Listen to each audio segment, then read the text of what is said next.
Quin és el menjar que més vegades has menjat? Jo ho tinc claríssim.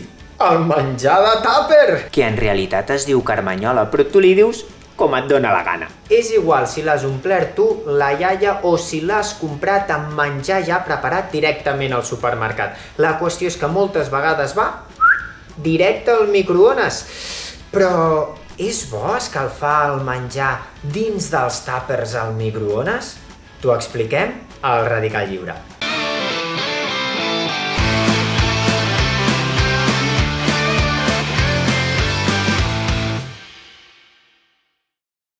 La resposta curta és: ho estem investigant. T'he solucionat la vida, oi? La resposta llarga és que si fas servir els plàstics adients i prens les mesures de precaució adequades, no hi ha perill.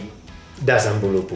El plàstic és un polímer, una entitat química formada per monòmers, unitats més petites que es van unint una darrere de l'altra per donar lloc a una proteïna gran, enorme i molt resistent.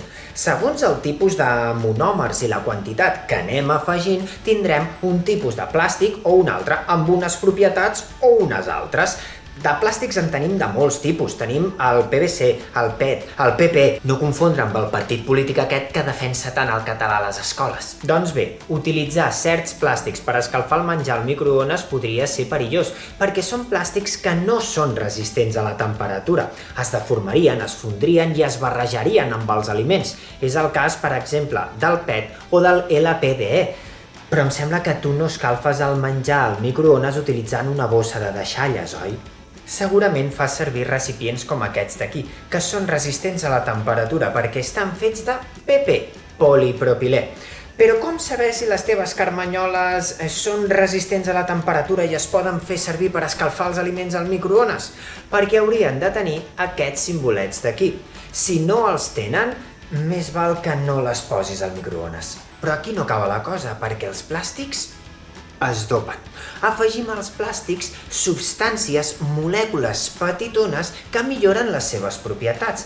Els fan més transparents, més resistents a la temperatura, més flexibles i en el cas de les carmanyoles de polipropilè, una d'aquestes substàncies que es fa servir és el bisfenol A, que en concentracions elevades a dintre del nostre organisme pot actuar com a disruptor endocrí. Això què és? Es tracta d'una molècula capaç d'imitar algunes de les hormones que tenim en el nostre cos de manera natural i si es troba en elevades concentracions pot produir problemes al ronyó, al fetge o a les glàndules mamàries.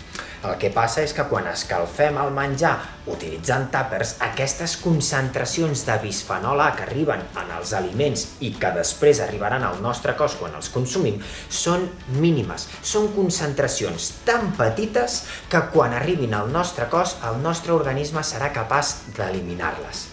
Això sí, si escalfes el menjar en un tàper de vidre o en un plat de ceràmica, doncs ni bisfenol A ni punyetes amb vinagre. Del vidre o de la ceràmica no migra cap compost químic cap als aliments. Per tant, si escalfes el menjar en tàpers sempre que siguin adients per a la seva utilització en microones, no tindràs cap problema, no hi ha risc per la teva salut. Això sí, si ho escalfes en un plat de ceràmica, pues això que t'endús.